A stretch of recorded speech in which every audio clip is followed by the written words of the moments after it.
Gisela Pereira Doval, bueno, quien es doctora en Relaciones Internacionales, también es investigadora del CONICET y del Centro de Estudios Comparados de la Facultad de Ciencia Política de aquí de la Universidad Nacional de Rosario, en un marco bastante intenso en estos días, ¿no? Porque está en breve la presentación del libro El Brasil de Bolsonaro, en la cual sos editora y compiladora junto con Cintia Pinillos, quien vale destacar que es la decana de la Facultad de Ciencia Política y Relaciones Internacionales, Juan Bautista Luca y Esteban Iglesia, ¿no? Bueno, todos académicos, grandes académicos y doctores, creo que son los cuatro en la materia.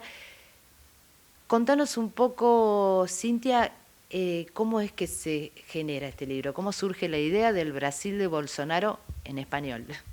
Bueno, en primer lugar, muchas gracias por el interés en el libro.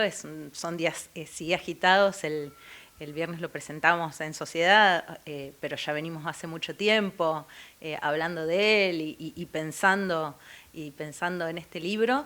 Es una idea que surge, en realidad, en el año 2019 se hizo un primer libro que se llamaba Política Brasileña en Español, que fue editado por la UNER, por la Universidad de Entre Ríos, cuyos compiladores fueron Cintia, Esteban y Juan Luca, y yo participé como autora.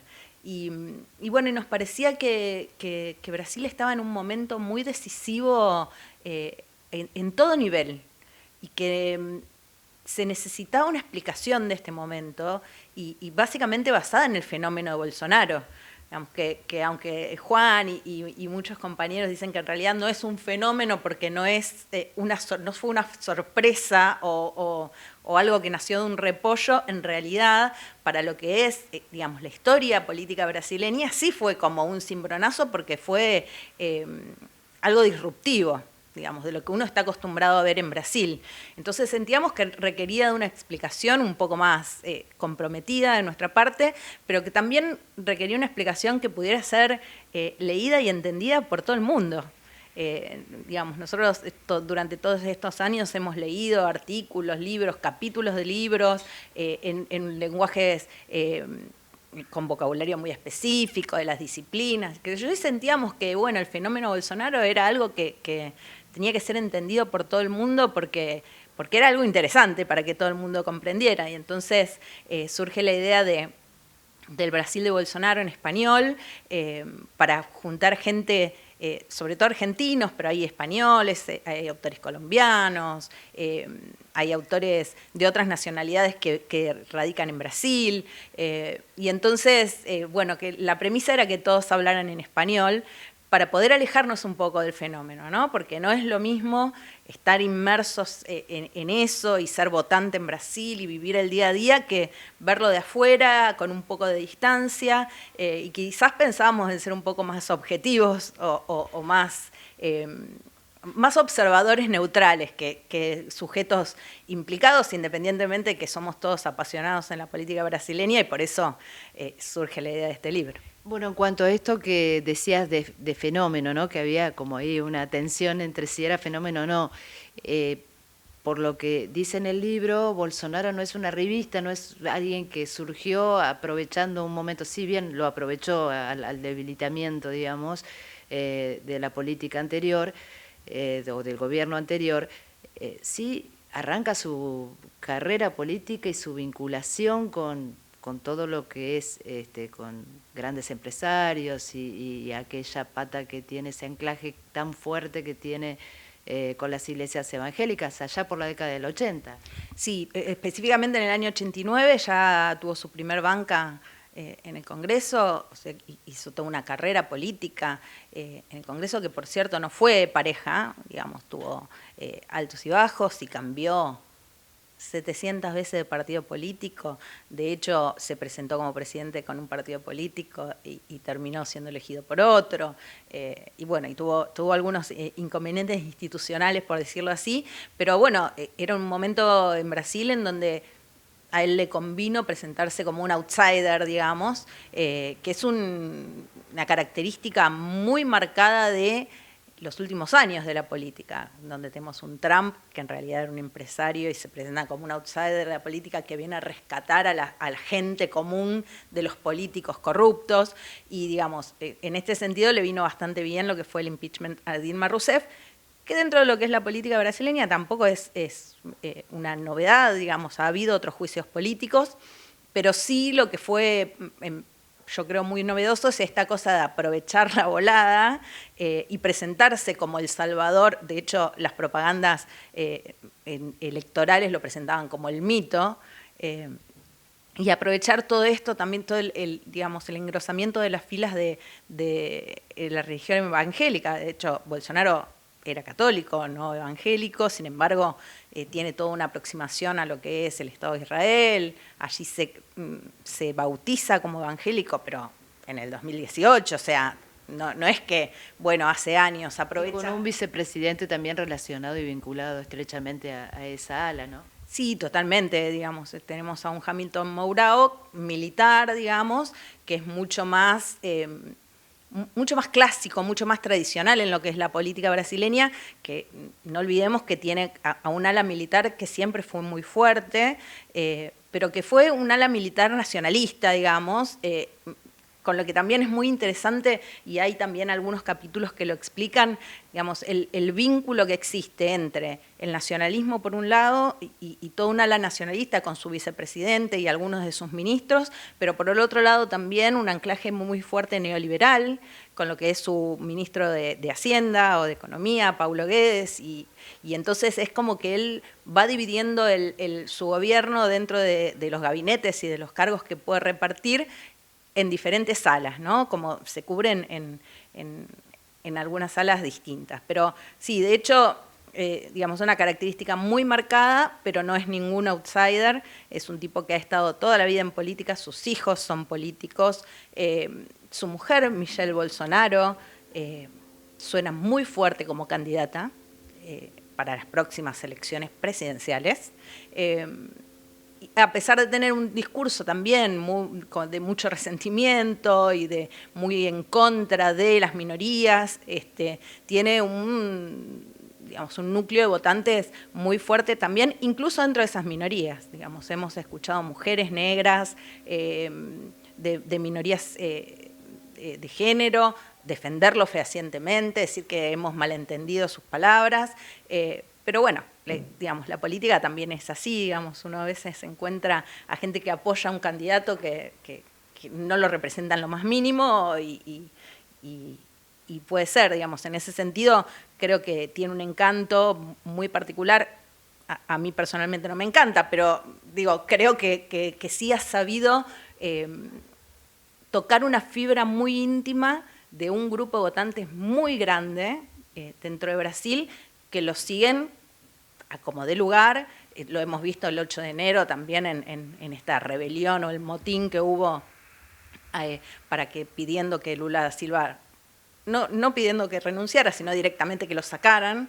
Y entonces, bueno, es una persona que independientemente de su figura va a prevalecer mucho tiempo dentro de la política brasileña, ya sea en la forma del poder legislativo, tiene un amplio grupo de legisladores que le responden directamente a él y al tipo de política que representa, ¿no? Que esto también lo quisimos dejar muy claro en el libro, digamos, estudiar no solamente los evangélicos, sino también aquellos que son más securitarios, digamos, esta política más dura por ejemplo, de tener armas, y de darle más carta blanca a la policía, por ejemplo, a los grupos de agronegocios, que son muy fuertes a nivel económico. Con el tema de género también ahí está involucrado. Absolutamente, absolutamente. Y también lo que queríamos dejar claro es que en realidad son grupos que son transversales en la política brasileña, que no necesariamente responden a Bolsonaro como líder, sino que digamos, que podemos encontrar a esta gente en todos los partidos políticos, y entonces digamos, que hay determinados proyectos políticos que tienen asidero en varios partidos políticos, no solamente en el que representa a Bolsonaro, que hoy es uno y mañana puede ser otro, como de hecho hemos visto que ha ido cambiando partidos políticos. Entonces nos parecía interesante dejar en claro que hay bolsonarismo para rato, independientemente de que Bolsonaro esté o no esté en el gobierno. Bueno, hoy leía un adelanto de, creo que del portal de Radio Universidad, sí, si bien digo, que titularon, a raíz de la presentación del libro, un libro para leer para que no ocurra en la Argentina. Bueno, pensando un poco en esto, de estos fenómenos que están apareciendo, digo, Milei también por un lado, lo que fue Mauricio Macri en su momento, si tiene algún tipo de comparación, pero esto de bueno, cómo estas, si se quiere, desencanto que tiene el electorado con la democracia por promesas no cumplidas, algo que se ve en la esfera de la política, esto puede hacer por ahí que esos discursos tengan un mayor impacto en el electorado. Sí, absolutamente. Digamos, la gente de a pie toma el discurso de odio, diría, o un discurso resentido como honesto. Entonces, en vez de decir, mirá la barbaridad que está diciendo este tipo, piensan, no, mirá qué honesto, que dice lo que piensa. Digamos, es como si no tuvieran filtro. En realidad es un discurso que está muy pensado, justamente porque saben que tiene asidero en la población. Digamos, y bueno, esto también está en el capítulo de Esteban y de Seba Castro Rojas en el libro, la forma de comunicación que tiene el líder con sus seguidores, que es una forma de comunicación directa, digamos, no recurren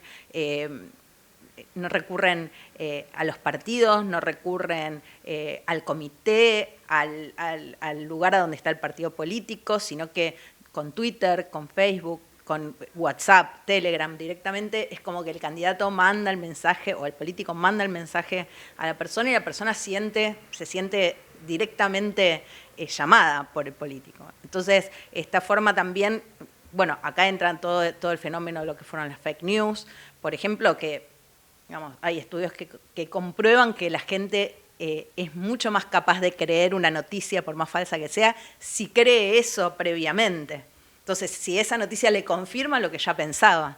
Entonces, en este sentido, Bolsonaro ha echado mucha mano de esta cosa de comunicación directa entre él y su electorado y también de la fake news, sabiendo perfectamente a quién estaba dirigida y cómo la iban a recibir. Y digamos, hay algunos ya anécdotas, como por ejemplo Lula tuvo que salir a decir que él no había pactado con el demonio. Una ridiculez, digamos, que un candidato a la presidencia de uno de los países más grandes del mundo tenga que salir a decir que no había hecho un pacto con el demonio. Claro, algo desquiciado, ¿no? A prima facie. Totalmente, pero bueno, evidentemente, digamos, sucedió algo que es lo que es, digamos, Bolsonaro directamente dijo que Lula había hecho un pacto con el demonio y evidentemente hubo una gran masa de gente que efectivamente creyó que Lula había hecho un pacto con el demonio y Lula tuvo que salir a desmentirlo. Entonces, digamos, cómo hasta la noticia más desquiciada tiene un impacto muy profundo en determinados segmentos de la sociedad si efectivamente piensan eso con anterioridad. Entonces, Bolsonaro ha tenido muchas de estas situaciones en donde generó noticias y después dijo, no, yo no tengo nada que ver, o en el motín del 8 de enero, no, yo no dije nada, yo no mandé a nadie a que vaya a trincherarse los cuarteles.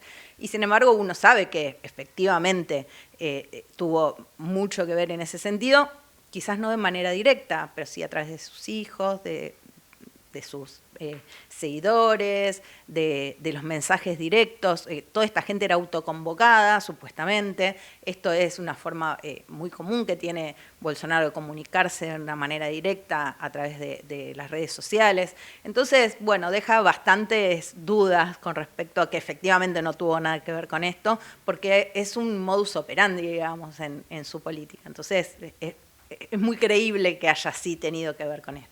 Bueno, sumamente interesante para aprender, digamos, para aquel lector medio y a los que no estamos tan interiorizados en el tema en profundidad, sí para aprender y saber con qué estamos, porque por ahí Argentina suele ser Brasil, Argentina en tanto a estas funciones políticas, como se va desarrollando la vida política de Brasil en primer término y después de los países limítrofes. Bueno, eso impacta también en la consecuencia de la política argentina de alguna manera.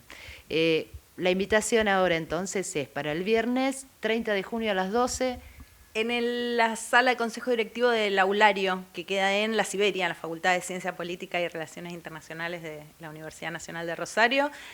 Tantos invitados, es el lanzamiento. Suponemos que la semana que viene va a estar en las librerías ya, todavía no está. Pero bueno, al ser el lanzamiento, calculamos que la semana que viene ya va a estar disponible. Y va a haber, creo que, libros a la venta en la presentación y también por internet se puede conseguir. Y algo que nos había comentado Cintia Pinillos es que también la presentación va a contar con algo de diferente, en que no va a haber una presentadora o un presentador, sino que estudiantes van a comentar el libro. Eso es interesante también. Sí, nos pareció, digamos, algo distinto. A priori, normalmente un especialista en la materia presenta el libro, pero quisimos hacer lo que, digamos, remarcar el espíritu del libro, ¿no? Que no sea tan coloquial, con un lenguaje tan serio, tan de la disciplina. Y tan académico, digamos. Tan académico, y entonces nos pareció que estudiantes le podían dar una nota de frescura, digamos, que uno normalmente cuando está en una conferencia, en una presentación no tiene, porque ya después de tantos años está como acartonado. Así que sí, va a haber 2 estudiantes, una chica de ciencia política y un muchacho de relaciones internacionales que nos van a hacer el favor. Ellos están encantados y nosotros también con que ellos sean los presentadores de este libro, porque en última instancia son los que van a consumirlo también, ¿no?